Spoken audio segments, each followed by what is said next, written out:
Our ancestors crossed the great void untold millennia ago. Pilgrims from a dying world long since lost. From tumultuous beginnings, their struggle, courage, and fortitude gave birth to our civilization. I'm here with a man who needs no introduction. Of course, this is one of gaming's legends, Sid Meier. He's got a new game. It's called Starships. Sid, why do you want to make this game now? Why is this the right time?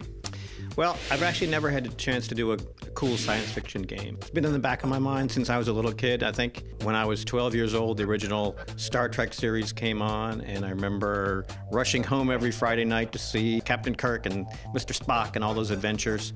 We had a game called Beyond Earth, which started this incredible story about humanity having to leave the Earth, traveling to all these different planets and starting all over again, creating a new civilization on those planets.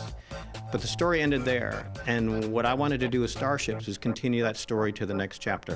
What happens once we develop this cool technology? We can build starships and travel from planet to planet.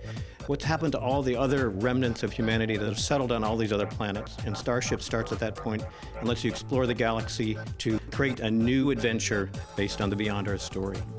What are you doing in Starships that you really haven't done before, and why does that new thing really interest you?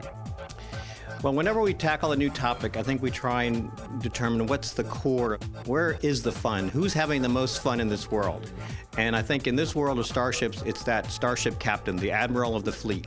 So what does he get to do? Well, he gets to build, design new starships, customize them to whatever the missions are. He gets to travel from planet to planet, experiencing all these cool adventures. Maybe they're marauders or pirates at this planet. There's other civilizations out there that are rivals that you have to compete with, decide who's going to be your friend, who's going to be your enemy. And in the end, you travel from your original planet to colonizing the entire galaxy.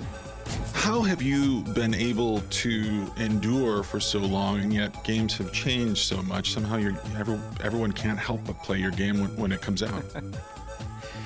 Even though the technology has changed a lot over the 20 or so years that I've been making games, the core, I think, of game design has remained fairly stable. Some of the ideas that we pioneered with Civilization, with Pirates, the idea of one more turn, starting small, gradually adding new elements, allowing the player to create their own story.